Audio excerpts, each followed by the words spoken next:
Liquid Swords en 60 segundos. Vale, non me vai a costar nada falar deste disco. Ademais, é un disco que onte, 7 de novembro, cumpliu 30 anos. Non me vai custar moito falar deste disco porque é un dos meus favoritos de largo.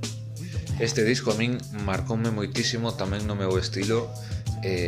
Para min, Liquid Swords, Beneath the Surface, Legend of the Lycan Swords, Pro Tools, son discos que necesito escoitar todos os anos unha vez enteiros. Sigo á espera deste seguinte LP que vai a sacar Yesa en algún momento.